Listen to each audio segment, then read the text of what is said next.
Welcome back to Man on a Beach here at Catasand on Sanday in Orkney. I'm with Ruth from the Sanday Heritage Centre. Ruth, in the context of the centre and Tresness here, what does the beach mean to you?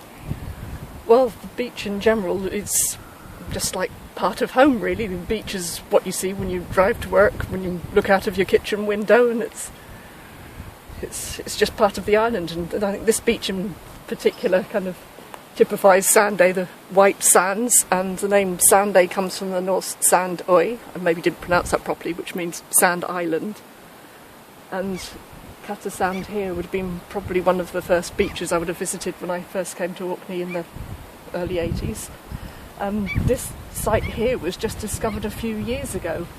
There's a little, as you can see, there's a little sand dune here which is called Grithy's Dune. And there's a group of archaeologists from the University of the Highlands and Islands were out walking here to check on some scheduled monuments out on Tresness, and happened to see the remains of building here that had been exposed by the weather. And so they've been back for a couple of years excavating, and maybe they'll not be able to see it very clearly at the moment, but as it's all been backfilled by the weather and tides and the sea, the remains of what they think is an early Neolithic house. You have the sides of it here, end here, and in the middle you can see parts of a hearth, and I think they discovered there were 3 hearths there, which suggests quite a longish phase of use.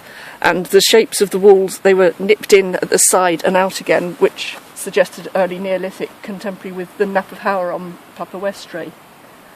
And quite interestingly, in the corner over here, the far corner, some whale bones appeared, and they excavated the remains of about a dozen pilot whales, which are thought to be from maybe the 19th century, perhaps early 19th century, that had been buried, and the people that buried them had cut into the corner of the Neolithic house.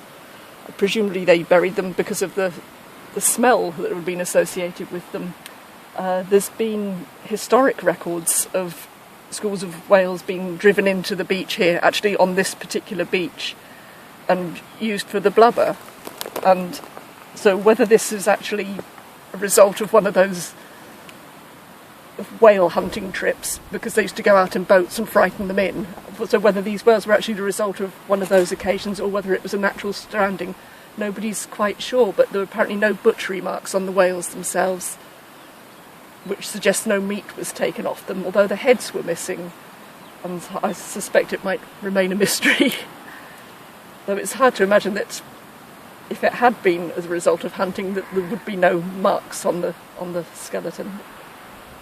And out on Tresness here, we've got the archaeologists, when they excavated the house here, they also investigated a Neolithic stalled cairn that's out on Tresness, which would have been contemporary with this. So we have sort of habitation sites not far from burials site as well, and also out on Tresness the remains of an Iron Age broch, which was a sort of fortified settlement, sort of a tower. The brochs were from the Iron Age. There were towers, and they usually had dwellings associated with them, and also kelping pits are out there, because kelping was very big in the 19th and 20th century, and there are lots of kelp pits around the shore where they used to burn the kelp. It was used for iodine latterly, and before that for glass and soap.